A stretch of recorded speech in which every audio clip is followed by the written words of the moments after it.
Shalom, selamat malam, saudara yang dikasihi Tuhan.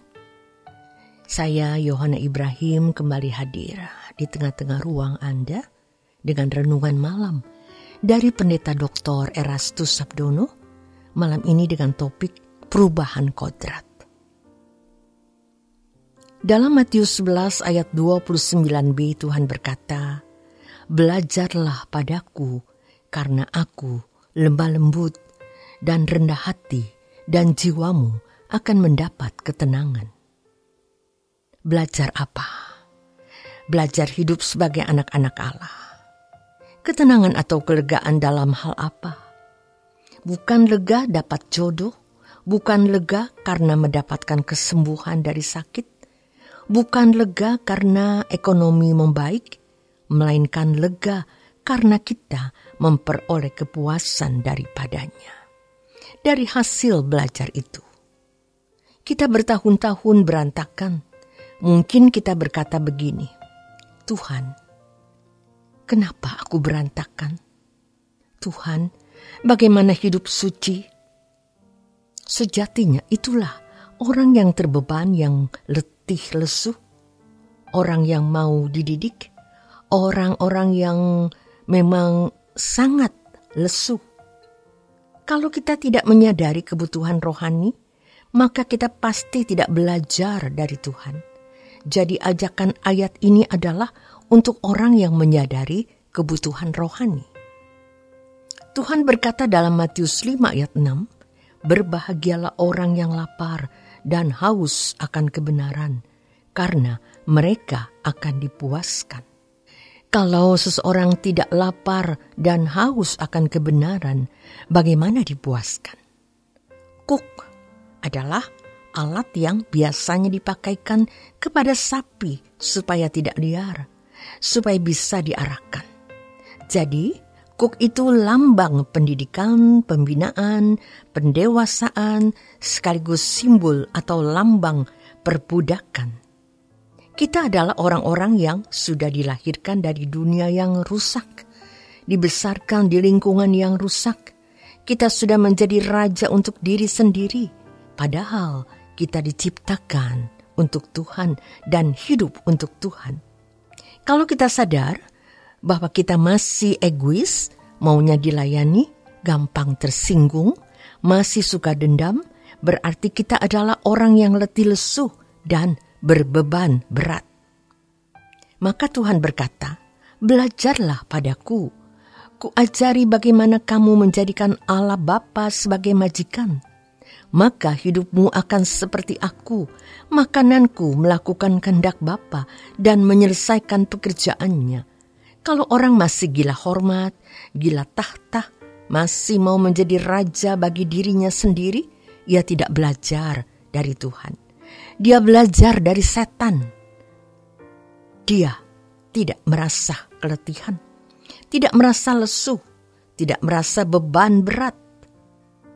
Juga Tuhan berkata di Lukas 13 ayat 23 sampai 24, "Berjuanglah."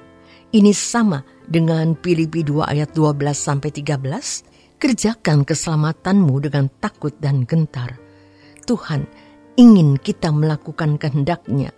Tuhan ingin kita ini menjadi anak-anak kesukaannya, tetapi Tuhan tidak memaksa. Kita yang harus memaksa diri kita sendiri.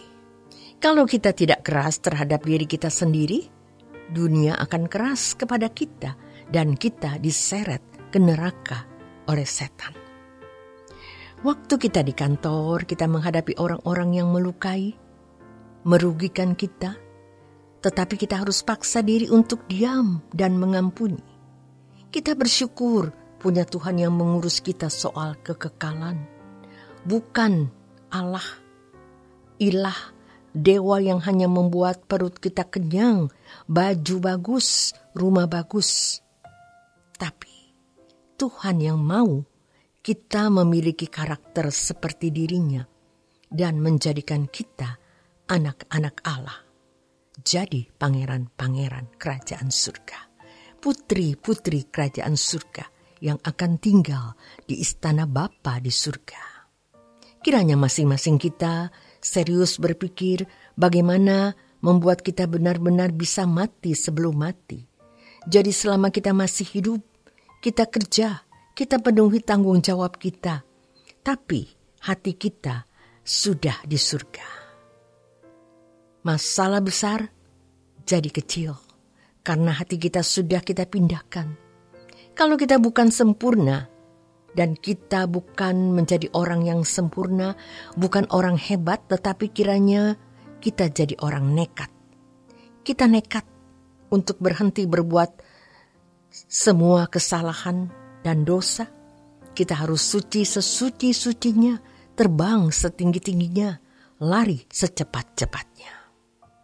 Memang semua memerlukan proses. Tapi sejujurnya kita tidak paksa sehingga kita tidak sesuai dengan target yang Tuhan inginkan. Kalau kita buat tahapan sendiri dengan 1001 alasan. Paksaan diri, lari secepat-cepatnya, terbang setinggi-tingginya. Manusia telah jatuh dalam dosa. Manusia telah membangun dirinya sendiri dengan bangunan yang salah. Mau menjadi majikan bagi dirinya, sehingga manusia menjadi pemberontak, tidak mengabdi kepada Allah. Tuhan kita, Yesus, adalah manusia sempurna yang menjadi sosok manusia sesuai dengan maksud Allah menciptakan manusia itu.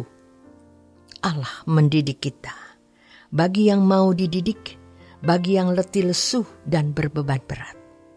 Makanya, selagi kita masih bisa diubah, ayo kita diubah. Kita harus memaksa diri untuk menyangkal diri. Menyangkal diri berarti menyangkal apapun yang menjadi naluriah manusia secara umum. Cara berpikir, gaya hidup, pola berpikir kita dengan segala hasrat. Nafsu-nafsunya harus diganti dengan hasrat Roh Kudus. Dan Roh Kudus menolong kita. Yang membuat orang mengalami perubahan kodrat adalah perjumpaan dengan Allah. Bukan saja perjumpaan dengan hamba Tuhan atau siapapun. Bukan ilmu teologi semata-mata.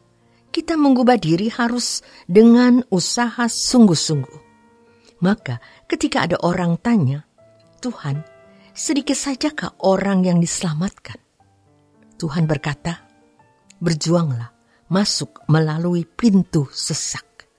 Karena banyak orang akan berusaha untuk masuk, tapi tak dapat.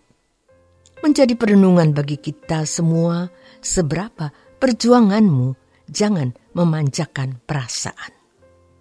Yang membuat orang mengalami perubahan kodrat adalah perjumpaan dengan Allah, bukan saja perjumpaan dengan hamba Tuhan atau siapapun. Demikian renungan malam untuk malam hari ini. Selamat beristirahat, Tuhan Yesus memberkati.